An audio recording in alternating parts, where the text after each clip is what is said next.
Champions are not born. They're forged. This is about turning the ordinary into undisputed. Available now.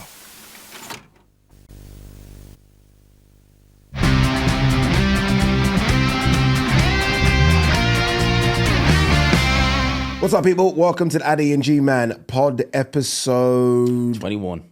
Is it 21? 21. Is that where we are, yeah? Last one we did, because we obviously missed last week, was 20. Yeah. So we did a kind of like, I thought it was very good. Yeah. 20th episode. You were away in Miami. Yeah. And now we're back for episode 21. Yeah, it's disappointing that I was away. But look, we are now sponsored by Undisputed, which is very, very important. Thank you so much. And shout out to Undisputed for the sponsorship. It helps the channel. It means we can film in lovely places like this. So we are all very, very excited. All right, let's get straight into it because there is quite a lot to squeeze in to this pod today. Let's start with Richardson Hitchens. Let's start with Richardson Hitchens. I got the performance I expected. He beat up George Kambosos. George Kambosos is a warrior. He shocked the world. He shocked me, shocked everyone when he beat Teofimo Lopez. But as bad as it sounds, I think all the stars aligned that night. Yeah. He got Teo at his worst time, at his most vulnerable. He looked his best, and he's never looked as good since. And he looked tiny in there at 140. Agreed. Like, he looked so small compared to Hitchens. It was ridiculous. So for me, from the first bell, it was just when. Yeah. It's not a case of, Will do it. When. Yeah. That was how it was. I knew George was done at the, I was going to say top level, not even top level, like mid to top level, when I thought he lost to Maxi Hughes. Yeah, that was it. And they gave him a gift because George is the name and who is Maxi Hughes, right? That's kind of the way they looked at it. That was 2 years ago.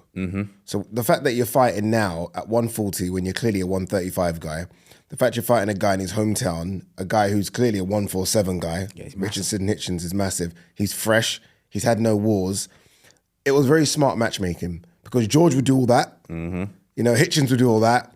And all of a sudden, it became a bigger fight. I remember like, a week before the fight, they were struggling to sell tickets. Really? All of a sudden, bang, because of George Kambosos really going for it, and they sold it well. So it's George Kambosos on name, but it wasn't George Kambosos. No, George Kambosos on name. As soon as he had that fight against Jake Wiley and they said Richardson Hitchens, I was like, that's a stroke of genius from Eddie Hearn. Yes. That's literally, like, you could not match it any better because people know who he is, even in America, especially MSG, where he beat Teofimo Lopez. So it's like you'll get, and with all the, bravado, all the talk, you'll do good numbers. It won't be a good fight. It'll just be Richardson Hitchens because we all knew Kambosos was pretty much done, but just genius matchmaking. Final one on George before we talk about what next for Hitchens. You got to credit him.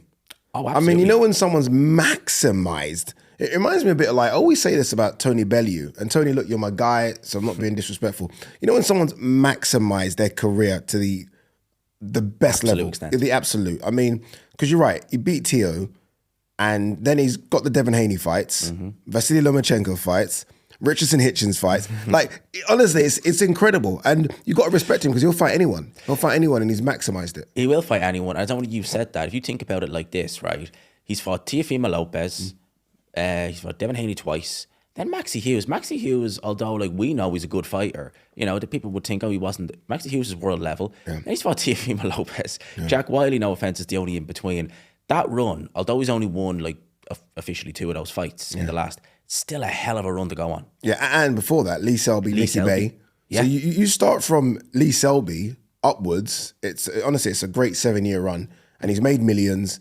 But I know Adam Azim called him out. I think you should stop. Yeah, no, I think stop. That's enough. Yeah. I mean, enough's enough. When you get in stop like that, before he's going to points with people, they're hurting him, but he's finding a way.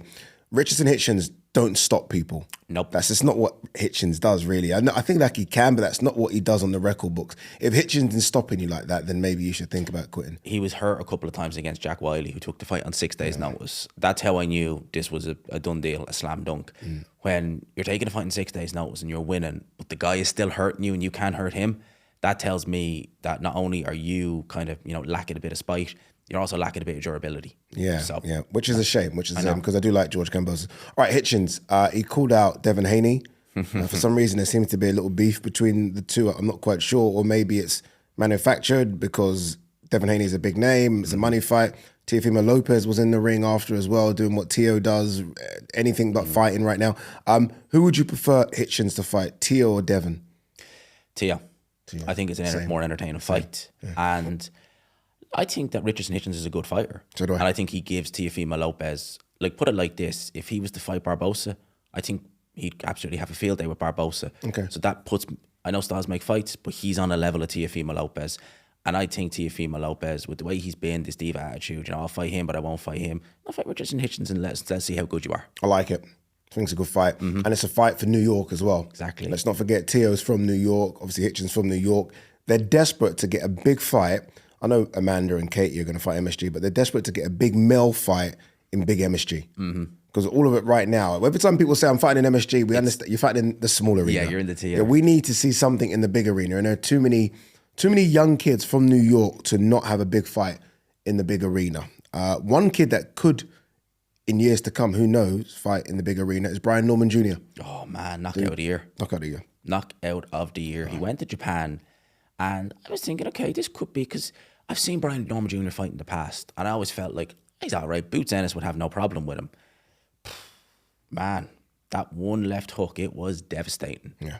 He was very crude, the Japanese fighter he fought, but that left hook was no joke. Honestly, it was frightening. I don't know why the ref counted. No, neither I'm do like, I. dude, what are you doing? He's out. Lad's eyes are clearly closed. Yeah, he's done. He's done. And I was looking at Brian Norman Jr.'s record the other day, and look, there are no names on it. No big names anyway. He's fighting guys that I'd have to kind of put in the category of B level, right? To be kind. But the fact is, he's unbeaten. I think he's got 26-0, 22 knockouts, or 28-0, 20. He's only 24. Yeah, he's only a kid. Yeah, and he as soon as I found out he was 24, I was like, no rush.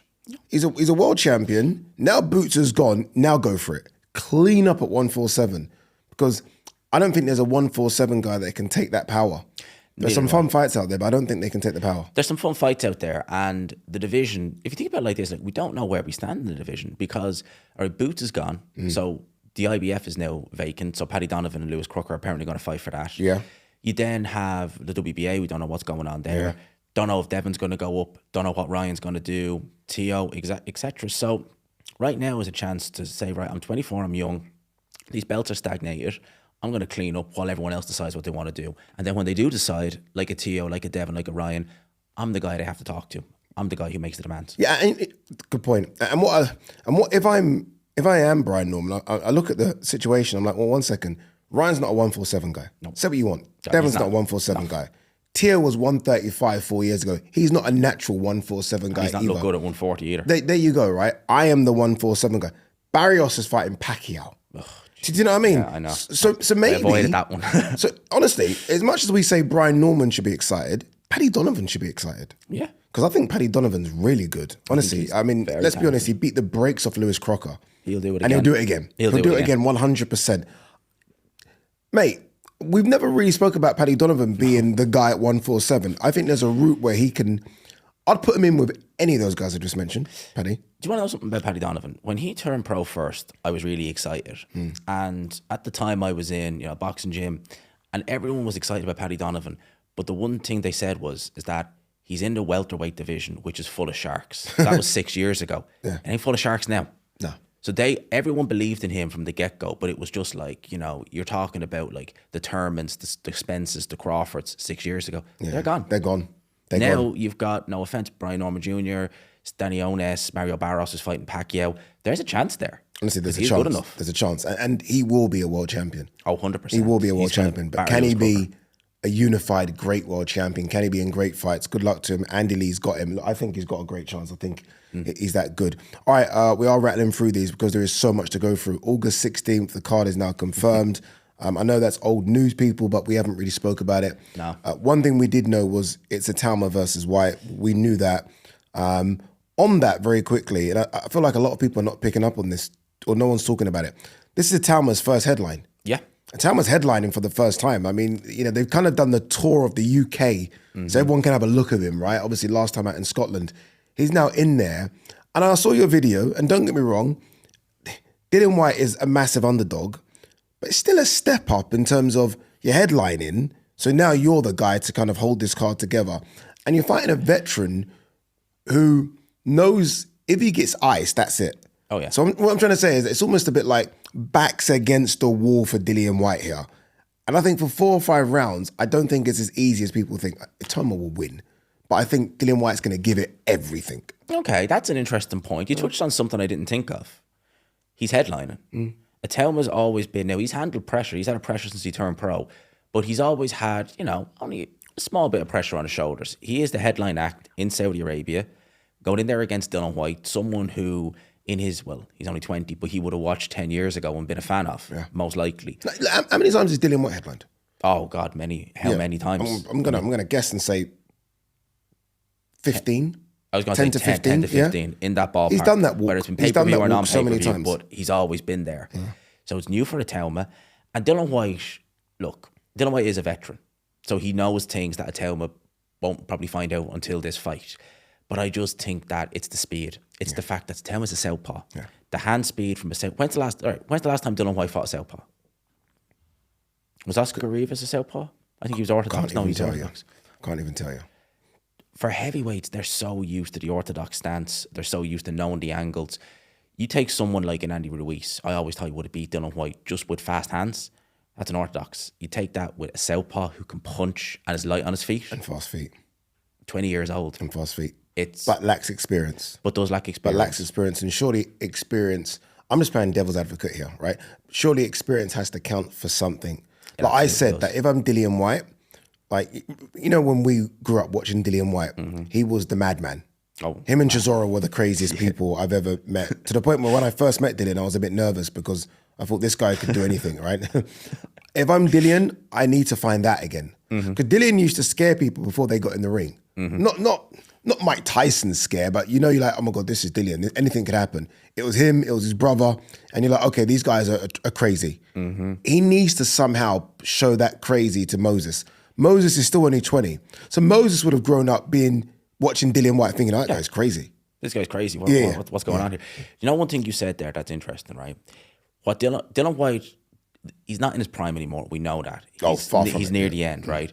But Dillian White, with that craziness, with that aggression, with that just, I am going to bully you like hell, that won him fights against fighters who really are better. Joseph Parker, a much better fighter, is still in his prime. But Dillian White ragdolled him, he bullied him, and Parker was like, what do I do with this guy? I'm the better boxer, but he is bullying me, he's pushing me back, he's forearming me. He wasn't used to that. And it took him ages before he was like, right, I'm just going to have to fight fire with fire.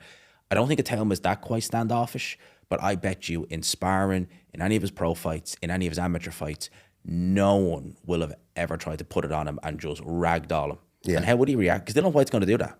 He has to. He has to. No, he has to. He has to box him. And it must feel weird for Dillian as well. This is the first time he's ever been fed to the sharks. Oh, yeah. But he won't think that. He won't think that. I reckon he's going to get paid more than ITAUMA. Yeah. And I reckon he's going to think of himself, I'm getting paid more than you. I've headlined more than you. I'm still the A side. Even if none of us believe that, he probably does. No, but I mean, when I say fed to the sharks, I mean that they're setting him up to lose. Oh, yeah. But they want him to lose. Oh, yeah, 100%. They don't want him to beat the 20-year-old. Do you know what I mean? They want him to lose. So it's the first time where they don't care what next for Dillian. It's a case of what next for Moses. Oh, yeah. So Dillian's got to go in there and try and upset the apple cart. Undercard was interesting. We knew about Kakache Ford. Yeah. We knew about Nick Ball, Sam Goodman. Nobody, and I mean this, where's the camera? Nobody knew about Hrgovic versus Ade. That came from nowhere, unless you knew. No, I didn't know anything. I was literally, and I'll even look at the camera, I was like, what the hell is this? That's what I was, when I was seeing it, I was like, that can't be real. Because we were hearing all the talk of David Elia, Jamie TKV rematch. We were all thinking, okay, we'll take that. That's all right. And then out of the blue, you're like, you've got a #1 ranked heavyweight who was meant to be fighting Frank Sanchez, or ordered to, and he's now fighting a guy who has just won the British title, but has never fought anywhere even close to world level. No. And I'm like, this just doesn't make sense. Like, what? I can understand from David, well, not even from David Elia, but like if you beat Filip Hrgovic, and it's a big if. No, 1 second. How big's the if? Oh, it's massive. Okay, if you're doing a percentage here, like we'll talk Usyk Dubois in a minute, but I give like Usyk a 70% chance of beating Dubois. What chance do you give Hrgovic of beating Ade then? 90% chance. Wow. Seriously? That 90-10, yeah? 90-10 because Ade can punch, but Hrgovic can take a punch. Okay. And that's kind of, I know the way they say one punch. Listen, my man's taking shots from Zhilei Zhang. You're not like I like that, like you're not Zhilei Zhang. Yeah. Well, yeah, he's quicker. He is quicker. Though. He's quicker. So it might be the shot that you don't see. He's He younger. He's fresher. Look, I agree. I don't think it's 90-10, but I agree. No, not 90-10. No, Okay. no. He's my Nigerian brother. I've got to give him a bit more just on that alone. I don't think it's 90-10, but I do think Hrgovic is a massive favourite. I was shocked by it. I can't believe it. Yeah, because I do think there are stages that you need to take in your career. British, all right, let's get to European level. They literally jump from British to world level. That's just what they don't. But it's Without even being clearly the best in Britain, because that's still Dave for Allen's debate. up there, Fraser Clark's up. You know what I mean? That's up for debate. Yeah, Huey Fury is knocking around stuff like Might that. have been that one though. It's not even like this is so not like Frank Warren. They're both Queensberry fighters, so I get it. It's an in-house fight, but Frank, if you are a British champion, he will build you up. It's very strange, and Adam Boot as well. It's a very strange fight. Yeah. I can't believe it. They must have offered him a lot of money, and they obviously look. You're not going to take a fight, no matter what. You're not going to take a fight unless you believe you can win. And Hrgovic, he hasn't set the world alight. I mean, the best performance I've seen from Hrgovic was the Dubois fight, which he lost. Right, so maybe they're looking and thinking, look, he's not that good. I think he is on his day, but maybe they're thinking he's not that good. If we can move around, if we can catch him, I reckon they're going to do a David Hay ambush style. A big, tall guy like Filip Hrgovic. He's with Adam Boot now. I reckon they're going to do a little stay on the outside, try and ambush Filip Hrgovic, and just see if you can just wear him down like that. That's what I think they're going to do. It's a mistake. I think it's a mistake just because I was obviously there for Hrgovic versus Joe Joyce. And there were times in that fight, bear in mind, I think he got like 4.5 weeks notice, 5 weeks notice for it. So there were times where Hrgovic looked like he was dying after every round. Then he seemed to find a second wind. Yeah. And I'm thinking now that he's had a 10-week camp with Abel Sanchez, Big Bear, and he spoke in the ring after to me saying that Abel Sanchez has never had a heavyweight world champion and that's his dream. So it's almost like he's got focus now. And I don't know, man. A camp with Abel Sanchez. This will be his second fight with Abel. And Abel's a good trainer. Abel is a great trainer. And do you know something? Abel Sanchez, the best I ever seen Joe Joyce, the most consistent, was when he was trained by Abel Sanchez. So even though Abel Sanchez hasn't trained like many heavyweights, he knows a thing or two. He's a great trainer. Yeah. And Big Bear Gym up at altitude. Yeah. It's an interesting move from Riyadh season to get Moses as the main event. Bear in mind, they were looking to do Devon Teo. Yes, this was this was the original one. So this is not a drop down from it in terms of. So I always think heavyweights should headline. Heavyweights are heavyweights. I think they're so exciting. But in terms of that was 2 pound for pound stars. That was, do you know what I mean? And this isn't. This is potentially a pound for pound future star. But it is interesting how they've not tried to go on that level. Do you know what I mean? Because it is a drop down in terms of level. Oh, it's a big from Devon to Teo, to Moses and DILLIAN. Devon Teo is a pay-per-view fight in the US. ITAUMA versus WHYTE. I don't know if it's on pay-per-view, but it really isn't. Yeah. So you've gone from a pay-per-view to essentially a non-pay-per-view. The Saudis do see something in Moses. 100%. I mean, the first Turkey Al Sheikh show he did was Fury versus Ngannou. If I'm not mistaken, he was on that show. Was he? I'm pretty sure Moses. He was definitely there. Yeah. He was definitely there. I know that he was in with Tyson Fury, but they've been high on Moses ITAUMA. Yeah. And I think they can see what we can all see in him, that he's got bags of potential. But it's a big swerve. And we know it's not like a swerve. We know Teofimo being Teofimo. That's why the fight isn't happening. But yeah, it's a big difference to what it is a big difference. It is. AJ, let's talk about the big man. I feel like we talk about him, or I do anyway, every single week. In some capacity. AJ's injured. AJ's in Nigeria. AJ's in Ghana. AJ's back. AJ might retire. Eddie Hearn speaks about him, and we kind of take the word of Eddie, right? Eddie has basically said that the last 12 months or this next coming 12 months could be the last 12 months. Yeah, he did. He said could be. He said potentially it's going to be 2026. Yeah, I did that interview. It was actually me and Ariel. And I think it's been taken out of context. It's almost like, well, it could be because he's going to be 36. Do you know what I mean? He's had sort of elbow surgery. He's won everything. He's worth hundreds and hundreds of millions. What's the point? But now he's saying that you're likely to see AJ back in the ring in November. Obviously, a certain Deontay Wilder fights next weekend. And Wilder's name's been brought up again as a potential opponent. Removing Fury from this equation, right? Because obviously that's the obvious answer. Who would you like to see AJ fight next? Oh, that's a good question. I only asked a good question. That's a really good question because I seen Eddie Hearn mentioning Deontay Wilder's name, and I think Wilder is done. Okay. I'd like to see AJ come back, and with the way he's been looking outside the ring, he just seems in such a good place mentally. Yeah. That I wish we had this AJ from the start, because he just seems like the weight of the world is lifted. So I think we may get a good performance out of him. I want to see him with someone who will show us what he has left. I don't think Wilder's going to do that. Yeah. So that's where I'm kind of looking and thinking, well, who do you match him with? Bacoli. You think so? Go for it. Bacoli. I think everyone thinks Bacoli's lost a step. I It definitely don't. looks that way. Yeah. I get it. I understand. And let's be honest, he's not won in his last two, right? A draw and a defeat. Like, take the handbrake off AJ. Let's just see. Okay. Like, what are we doing now? He's 36. Like, what's the point? Like, are we going to build him up again? Are we going to go the Jermaine Franklin, No, Hellenius we can't do route? that. Yeah. Put him in a big fight. Okay. Put him in a big fight. Like, Him against Bacoli is a massive fight. Yeah, The let's go headlines straight, yeah. any show anywhere in the world. yeah, does he need a warm? Are we doing warm up fights for AJ still? Is that what we're doing? We're, at done- 36? we're past that at that age. That's my point. Okay. So let's hypothetically say Martin Bacoli, right? And I would rather that over Deontay Wilder. Yeah. Quite frankly, I would. If he gets through that, then we really got to say, okay, maybe 2026 isn't the end. Maybe we have a little bit more left in the tank. And I think AJ... And that's why I say Bacoli, because fuck the messing about here. Yeah. Let's just see if you've still got it. Do you know what I mean? Like, sometimes you just got to know. Well, that's what And that's why I want AJ I want him just to know within himself, do I still got it? Because what we don't want to do is go that route that we did again. Franklin's a great fighter, by the way, so I don't mean to put Jermaine Franklin in this, but we didn't know at the time that Franklin was that good. Franklin, Hellenius, and Ngannou, in hindsight, didn't really tell us anything. That told us nothing. Because Ngannou's not a fighter. Hellenius was on drugs and hasn't fought since and won't fight again. And Franklin's not fought since then, I don't believe. He's had one fight. He's had one fight. So that didn't really... So I really just want to know. And the only way we're going to know is if you're in there against someone that we know, we respect, and like, okay, that guy's coming to take your head off. Yeah. And that's Bacoli. What about FA Jagba? Same. I'll put that... The two of those fights, FA Jagba, The only reason I Bacoli. don't say FA is because it's a big fight, but not a bigger fight than Bacoli. Bacoli's massive Bacoli's over a bigger here. name. Massive over He here. is a bigger name, I will say that, It's a complete sellout wherever over here. Whereas FA, it's AJ, so it's still going to be a big fight, but it's not the same, I don't think, as Bacoli. No, it wouldn't have the same sway. It wouldn't have the same pull. But they're two names, people who are relevant, and I would give AJ a chance of both of them. That punch. I think out- Eddie wanted Dillian White. So do I. I'm surprised. Eddie's almost upset that they've taken Dillian White. I think Eddie looked at Dillian White and thought, yeah, we'll take that. But it makes so much sense, doesn't it? It's just, all right, we'll see where you are.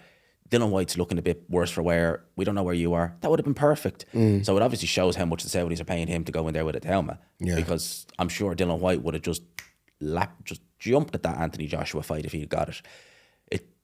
The one thing about Eddie Hearn that I seen in an article they were talking about as well is that Joshua's not mentioning it, but he is still persistently mentioning Tyson Fury. I think Eddie needs to just forget about that.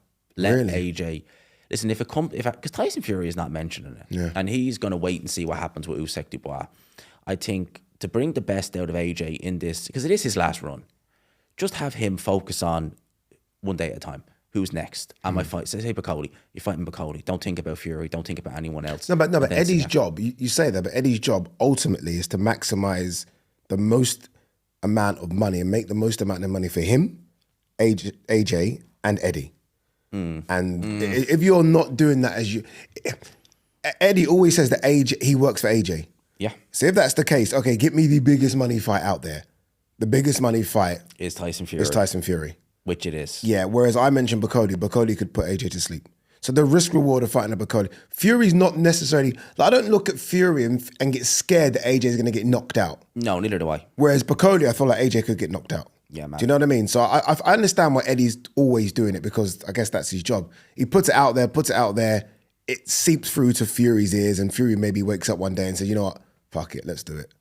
I think one thing with Fury, I wonder would he be the sort of guy to just let AJ essentially just wear himself out and then look and say, okay, he's had 2 fights and, he's a little bit damaged. I haven't had any fights, right? I'm going to hop in now and fight you. Maybe. That's what, I wouldn't underestimate it. Maybe it could happen. We spoke about Deontay Wilder. He is back next weekend. He seems like he's in a bad space, I was going to say the like same. mentally. I'm not I've spoken liking to him a few times, and the last couple of times I've spoken to him, he seems very at peace with life. But then obviously his relationship was in a good space. Everything seemed good. Right now, it looks like everything around him is in tatters. I don't even think Malik Scott's training him, by the way, for this. Really? Well, I saw Malik Scott was in Croatia with Kate, doing an event there, and obviously the fight's in 2 weeks' time, and it would be an 8-9 week camp. So Malik Scott 100% hasn't been with him for those 8 weeks. So I don't know if Malik Scott's there anymore. Well, Dan, that's everything in disarray. Yeah. Because whether you agree with Malik Scott training Deontay Wilder or not, or you think he's done good, at the end of the day, he's familiar. He knows Deontay, as do the rest of his team. If he's gone now, I mean, you got to ask questions then. Yeah. And I've seen some interviews with Wilder. I seen the one he did with Ariel, and I was like, I'm not liking what I'm seeing. Yeah. I'm not, this isn't good. I'm not like, he should be able to win against Terrell Herden, I think his name is. Yeah. Should be able to win that fight. But he's talking about carrying on. I'm like, man, the headspace you're in. I just find it sad when, and look, we answered a question in the Q&A a couple of weeks ago, like, why do we always say fighters should retire? So I'm trying to think of that in the back of my head before I answer or give my view. But he's been hurt in his recent fights. Parker was just getting ambushed, and Zhang got caught, and Zhang could clean anyone's boots. So I don't know. Is it still there? I don't know, man. He doesn't want to throw anymore. He doesn't want to pull the trigger. Maybe this angry Wilder will pull the trigger a bit more, but the fact is he's 40 in October. He's 40 in October. Doesn't look 40. No, he doesn't. Look 40. No. Physically, he looks like he's a 25-year-old. If he said I'm 25, no one would doubt it. 100%. Yeah, physically looks amazing. No one would doubt it at all. Wilder, when he was WBC champion, and before that, he was fighting for his little girl. He was fighting for his family. He was fighting for his namesake. He's done all that. Yeah. What's he fighting for? And he knows that. I think he's fighting now because he's a fighter. So, you know what I mean? All the reasons have now gone. So it's not money. It's not titles. Now it's just who he is. And exactly. And you said that all the reasons have now gone. Therefore, the right hand is gone. Yeah. Because well, we could say the same thing about AJ then. I mean, that could apply to any heavyweight. We could say the same things about Fury. Literally any heavyweight now that's won titles, made money, we could literally say stop. Oh, well, yeah, we could literally say stop with all them. And there you have it. The only one who apparently has is Tyson Fury. AJ still wants it. Deontay Wilder Usyk still wants it. Usyk still wants it. Yeah. And Usyk has literally completed boxing. I mean, he is literally the Messi. He is like, you see that? Completed it, mate. And he still wants it. There's still things he feels he can do. It's crazy. Yeah, it's crazy. All right, moving away from the heavyweights, Callum Smith. Actually, let me correct it. Benavidez, Callum Smith. Let's give the champion the title first, right? That looks like it's done. Callum Smith going to Vegas. It's not. No, you know what? Yeah, not for the faint-hearted. It's not for the faint-hearted, and it's going to be tough. But I'm telling you now, I'm not sleeping on Callum. Nope. I am not sleeping on Callum. I'll tell you that now. The first thing I thought was Benavidez hasn't looked that force at 175 pounds. He hasn't looked that same force. Callum Smith, he got beat by Beterbiev, right? Only Dmitry Bivol can hang with Beterbiev, right? And then he goes and fights Joshua Buatsi, one of the fights of the year. And I'm like, this guy has loads left in the tank. That's going to be an epic fight. But my question, what happened with Yard? There was all the talk in the world that it was going to be that. You know, it's weird. Behind the scenes, you just know I had no idea what's going on now in boxing. So I don't know if they're trying to really just go back to that Yard Buatsi conversation, which I wouldn't mind. Look at you do that face. I wouldn't mind. I think it's a great fight. And if, not only that, but if you're Callum Smith and they have put two offers in front of you and one says Yard, one says Benavidez world title, you'd be stupid to go Yard. You get the option to go world title. You get the option to headline in Vegas in a sellout, big fight, pay-per-view. You get pay-per-view points. What are you in it for? Exactly. He always says he wants to be a 2-weight world champion. Well, here you go. Yard offers none of that. No. Apart from it being a big fight over here, and it is, Yard offers none of that. And again, I told you, I saw Benavidez in Saudi Arabia. Callum Smith is so much bigger than Benavidez. Callum Smith is a flipping cruiserweight. Somehow, you know, there was talk about that. There was talk about him fighting. I think Paul mentioned it, his brother, about him fighting Zerdo. There was talk about him fighting Zerdo because he's bigger than Zerdo. Hey man, he's massive. Yeah. I mean, like, how that guy ever made 168 pounds, I will never know. Yeah. He will on fight night, and he's been light heavyweight longer. Yeah. He moved up years ago. Longer. So he is going to be in there. He's going to be the bigger guy, because you think about it like this: Benavidez has fought Alexander Vodcek, who's never the biggest light heavyweight. Yeah. And then he fought Morel, who's both coming up from 168. Yeah. So you're talking about his last fight was just 168 pounders at 175. And by the way, we've seen, and pardon me for being a bit crude here. We've seen Callum Smith execute guys at 175. Yeah. Remember that guy that was shaking on the canvas? Remember that? There was many guys I think shaking. that was There AJ a couple of them. Usyk undercard. AJ Usyk undercard. Leon something or something his name was. Yeah. And I don't think he'd been stopped, but never like that. Yeah. Like one punch, he was. And he hurt WHYTE so many occasions. So we've seen him really hurt top 175 guys. That's what I'm trying to get at. So look, I think he's got a great chance. I think it's going to be a good fight. All right, some more news in the heavyweight division. I've just got my phone here so I don't miss out on anything. The WBO have allowed or have agreed for Joseph Parker to fight Derek Chisora. Bear in mind, Joseph Parker is ranked number 1 in the WBO, so they do have to get permission. They've said, okay, you're able to do the trilogy. Your initial thoughts? Why? Just Whoa. why? Who's he going to fight, Parker? I know. There's got to be a thing with Parker. And you look, I agree. Look, there are others in the queue. But he must look at the people in the queue, right? And go down that list and think, not much money in that. No one's really interested in that. Risky that. I'm like, and it must get to Chisora and think, A, I'll beat him. And B, it makes more money than all the other guys on that list. Both Sometimes you've got to weigh all that up. Both with Queensbury. Both at Queensbury. Do it in the UK. Do it. So I think I'm looking at it, exactly. So I'm looking at it from a business standpoint as opposed to anything else, and think for a Parker, it's the easiest in. Yeah. It's the easy. I think it's a bit disrespectful to say stay busy because Chisora will give him some rounds, but it's the easier one. It is the easier one. And I guess at the end of the day, you're talking about a guy who, taking it in context, fought Bacoli, fought Wilder, fought Zhang. He probably is due a slight step down. Yeah. But for me, I'm just kind of like, Chisora is at fight number 50. He's talking about retirement. Yeah. And that's who you're going in with out of all the options. Yeah. That's the kind of thing. It's like, we're going in with a guy is kind of, seen better days. But at the same time, boxing is a business. On the flip side then, let's turn it the other way around. Who would you have wanted Chisora to fight in his 50s? Because Chisora was always going to fight someone. I think they've kind of got it all wrong here. So do I. Because it should have been Chisora White. You said who I think he should have fought. Yeah. It's like, without thinking, Dillian White makes the most sense. Massive payday. The easiest win for both. And Dillian White would have approached it thinking, I got a chance here. Oh, exactly. Do you know what I mean? Yeah. Like, I think I would have made Chisora a favourite based on what have you done for me lately. But I can see how some people would have said 50-50 fight. Because, as you said about ITAUMA, we're looking at that as, he's bringing in as the meat. Him against Chisora, it's like, oh, who do you got here? You know? Yeah. So that would have made the most sense. And I think with Parker, I would have looked at, some of the guys in the kind of lower end of the division. I would have looked at, I'm just trying to think who would be... Is Frank Sanchez too risky? Way too risky. Yeah. I wouldn't have done that. Okay. Big Baby Miller. Now, there's an interesting one. Yeah. That's a fight where... People would have got behind that. Parker would have stood his ground and traded with him. Parker would have moved around the ring. With Andy Lee, he's a lot more aggressive. I think that would have been... And Miller would have sold the fight. Miller would have sold the crap out of the fight. Yeah. And Parker would have won, I think. Yeah. And Miller, I think on his Instagram, almost released a statement, if like it was a video, but like a statement as well, saying, I think he's basically saying he's free now. He's had issues with Dimitri Salita. Yeah, I think he's basically saying, finally, he's free, or something along those lines. So he's okay to fight. Obviously, we missed out on the Fabio Wardy fight, but in hindsight, Justice Hooney done pretty well, didn't he?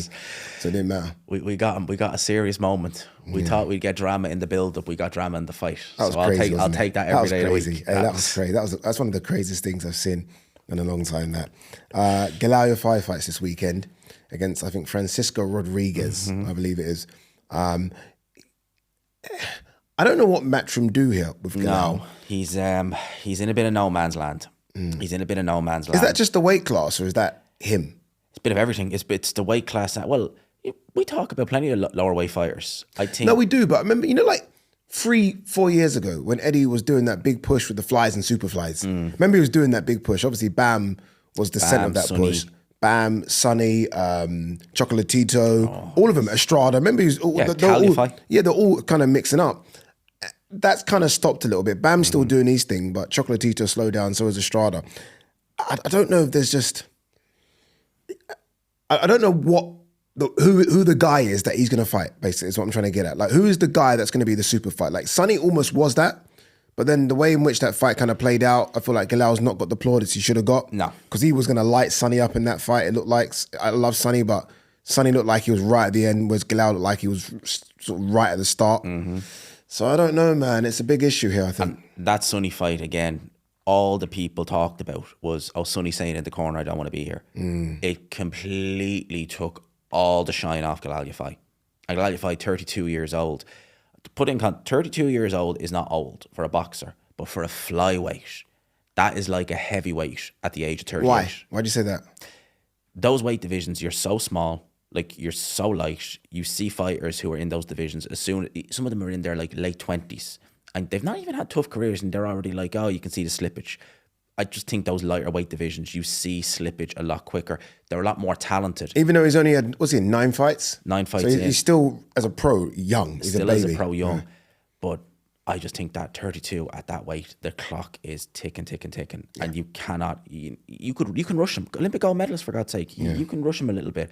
You need to rush him. We need to see now. I think this fight the weekend is going to be tough because the guy he's fighting is decent and he's durable, but Yafai is very talented. Out of the 3 brothers, he's the most talented by far. But he needs to be rushed. You need to push him on because 32 at that weight, no time waits for no man. But this kind of goes back to the issue. Okay, he needs to be rushed. I agree with that. Rush to who? Do you know what I mean? Like, what are we doing? Are we rushing him to? Are we saying, okay, go up a weight class and fight Chocolatito? Are we saying that? Or are we saying jump another weight class and fight Bam? Do you know what I mean? Is that what we're saying? I mean, I don't know. Like,